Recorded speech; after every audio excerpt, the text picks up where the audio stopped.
नमस्कार, मी प्रमिला पाटील तुमचं अजून एका छान अशा ब्लॉगमध्ये स्वागत करत आहे. तर आजचा हा आपला ब्लॉग हरतालिकेचा ब्लॉग असणार आहे.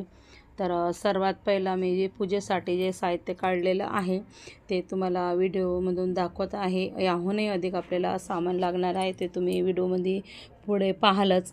त्यानंतर आपण सर्वात पहिला चौरंगाच्या आजूबाजूने फुलांची अशी छान अशी रांगोळी काढून घेतलेली आहे. आणि त्यानंतर आपण चौरंगावर एक स्वच्छ असा कपडा टाकत आहे. हा कपडा कोरा घेतलेला आहे मी. आणि त्यानंतर आपण श्री गणेशाची कोणतीही पूजा असू द्या, तर श्री गणेशाची प्रथम पूजा करतो. तर सुपारी म्हणून आपण गणपतीची छान अशी पूजा करून घेणार आहे. हळदी कुंकू अक्षदा फुले वाहून असे. आणि त्यानंतर आपण एक समय पण लावणार आहे. आणि समय लावल्यानंतर त्यानंतर आपण वाळूची छान अशी पिंडक तयार करून घेतलेली आहे.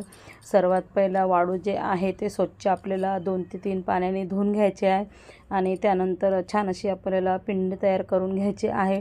हे वाळूची पिंडीचा आकार तुम्हाला व्यवस्थित दिसत नसेल, कारण जी मला वाळू भेटलेली आहे ती थोडी जाडसर होती, म्हणून ते तुम्हाला व्हिडिओमधून लांबून दिसत नाही. व्यवस्थित मी जवळ कॅमेरा घेऊन तुम्हाला दाखवते.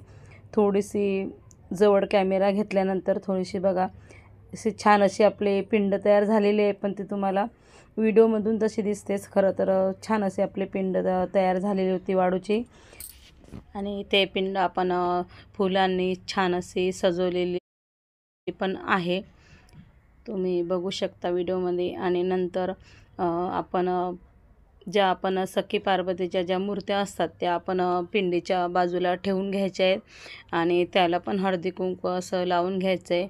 हळदी कुंकू अक्षदा फुले तुम्ही बघू शकता व्हिडिओमध्ये. मूर्त्या ज्या आहेत आपल्या त्याला पण आपले जे शिवलिंग आहे तर तिथं आपण भस्म वाहिलेलं आहे. आणि जी आपण वाळूची पण पिंड काढलेली होती त्याला पण आपण भस्म वाहिलेलं आहे. त्यानंतर आपल्याला एक कलश तयार करून घ्यायचा आहे. कलशामध्ये हळद कुंकू एक नाणं फुलं दुर्वा हे मी टाकलेलं आहे. त्यानंतर विड्याचे 5 पाने आणि त्यानंतर आपल्याला नारळाला पण हळदी कुंकू अक्षदा वाहून घेतलेल्या आहेत. असा मी कळस तयार केलेला आहे. आणि हा कळस आपल्याला चौरंगावर एका बाजूनी अक्षदा ठेवलेल्या आहे सर्वात प्रथम, आणि त्यावर हा आपल्याला कलश ठेवायचा आहे. तुम्ही व्हिडिओमध्ये दाखवल्याप्रमाणे करू शकता. तर व्हिडिओमध्ये मी जसे पूजा तुम्हाला दाखवलेली आहे, तुम्हाला हवे तर तुम्ही तशी करू शकता. जेवढं मला माहिती आहे मी तेवढं तुम्हाला सांगण्याचा प्रयत्न केलेला आहे या व्हिडिओमधून. त्यानंतर कलश ठेवल्यानंतर आपण कलशाला पण फुलं वाहून घेतलेलं आहे.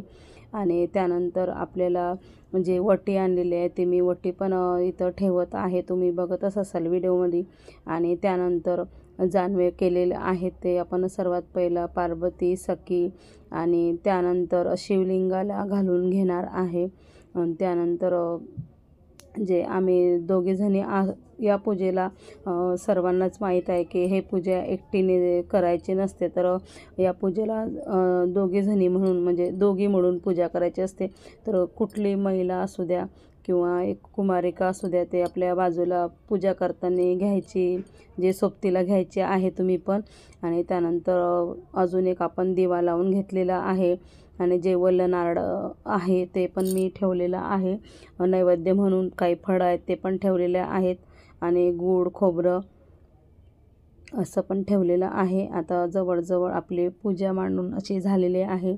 माझ्याकडून मग अशी दुर्वा ठेवायचं राहून गेलेलं होतं, मी तर दुर्वा ठेवली. आणि जो पंचामृत लागतो आपल्याला प्रसादासाठी ते पंचामृत पण करून घेतलेलं आहे. आता वहिनी आणि मी सर्वात पहिला एकमेकीला हळदी कुंकू लावून घेतलेलं आहे. आणि त्यानंतर आम्ही दोघीजणी अशी छान अशी पूजा करून घेतलेली आहे, तुम्ही व्हिडिओमध्ये पुढे पाहालच. आणि आमची पूजा करून झाल्यानंतर अर्चना आणि ताईने पण पूजा केलेली आहे. आणि नंतर अर्चना आणि ताईची पूजा झाल्यानंतर आरतीने पण पूजा करून घेतलेली आहे. आरती प्रेग्नंट असल्यामुळं ती एकटीच पूजेला बसलेली आहे, तुम्ही व्हिडिओमध्ये पुढे पाहालच. तर खूप छान असा हा आजचा आपला व्हिडिओ असणार आहे. तुम्ही संपूर्ण पहा आणि कसा वाटला ते मला कमेंट करून नक्कीच सांगा.